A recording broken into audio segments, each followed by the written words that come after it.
우선은 이제 임플란트라고 하면은 일단은 수술하는 과정이 있을 것이고, 그 이후에 이제 잇몸 위로 보철을 만드는 과정이 있을 것인데, 각 단계에 따른 주의사항이 다르기 때문에 임플란트 수술 후 주의사항, 그리고 임플란트 보철 후 주의사항, 이렇게 분리를 해서 제작을 해보았거든요.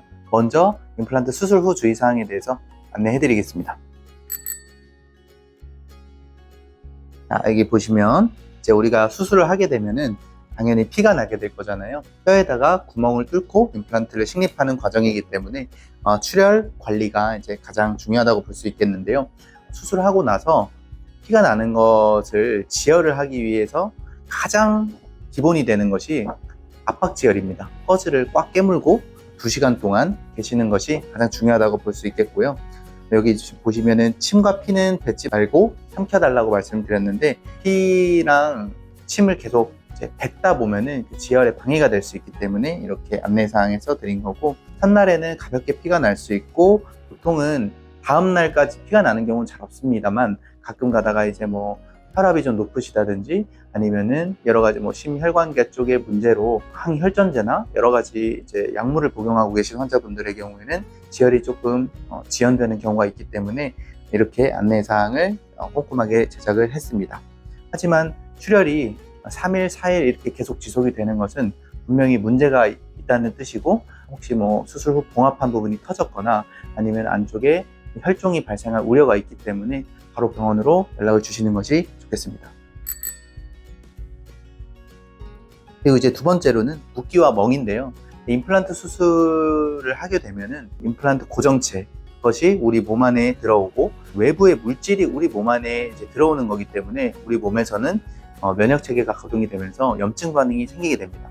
그 과정에서 붓는 현상이라든지 그런 것은 당연하게 수반이 된다고 볼 수 있어서, 환자분들이 보통 많이 붓거나 아프거나 하면은 놀라시는 경우가 있어서 이렇게 주의사항에 안내를 해드렸고, 특히나 멍이 드는 경우에 이것이 잘못된 것이 아닌가 이렇게 오해하시는 환자분들이 있어서, 멍 같은 경우에는 그 수술 부위에서 발생한 출혈이 주위 조직으로 흩어지는 정상적인 과정이기 때문에 그것에 크게 놀라시지 말라고 안내를 해드리고 있습니다. 처음에 초기 염증 반응을 조절하기 위해서 냉찜질을 좀 해주시라고 말씀드리고, 3일째부터는 냉찜질보다는 이제 감염에 대한 저항을 하는 것이 훨씬 중요하기 때문에 온찜질로 변경해서 진행하시라고 안내를 드리고 있습니다. 그 다음은 이제 식사인데요. 임플란트를 심게 되면은 그 위에 이제 뚜껑을 체결하게 됩니다. 근데 그 식립한 지 얼마 되지 않은 임플란트 부위로 음식물이 자꾸 씹히게 되면 임플란트에도 미세한 움직임이 생기면서 뼈에 붙는데 방해가 될 수 있거든요. 그런 이제 미세한 동요도들이 임플란트 골유착을 실패하게 만들 수 있기 때문에 그쪽으로는 절대 식사하지 말라고 안내를 해드리고 있습니다. 가끔은 이제 양쪽을 다 불가피하게 치료를 들어가야 되는 경우가 있어서, 그런 경우에는 잇몸 위로 튀어나오는 뚜껑이 아니라 잇몸 안쪽으로 숨긴다든지 해서 식사가 좀 편안하실 수 있도록 저희가 유도하고 있습니다. 그리고 이제 일주일 정도는 당연히 심한 운동이라든지 사우나, 찜질방, 반신욕, 담배, 술 이렇게 염증 반응을 악화시키거나 혈액순환을 너무 잘 되게 만들어서 지혈에 방해가 될 수 있는 그런 행동은 삼가시도록 안내를 드리고 있고요.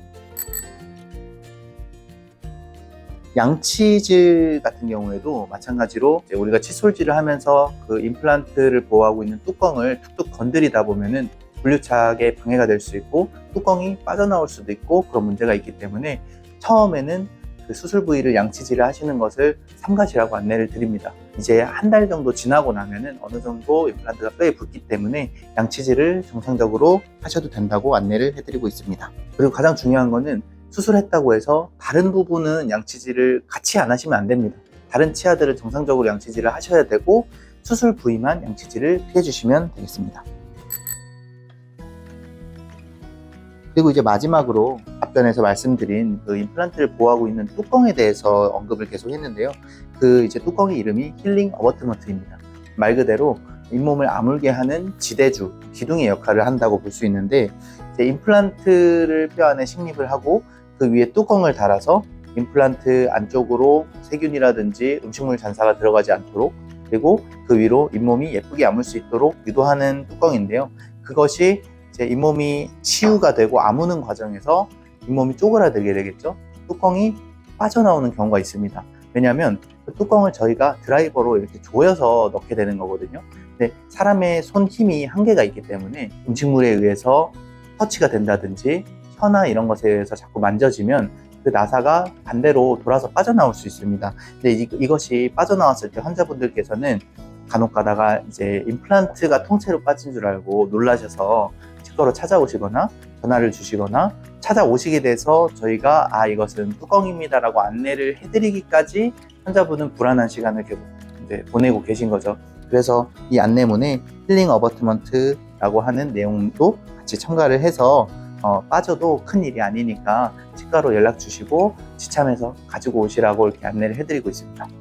그리고 이제 가장 맨 밑에는 공감의 한마디, 힘든 수술을 잘 견뎌주셔서 도와주셔서 감사하다 이렇게 말씀을 드렸고요. 혹시 문제가 생기면 바로 전화를 주실 수 있도록 전화번호까지 이렇게 기입을 해 놓았습니다.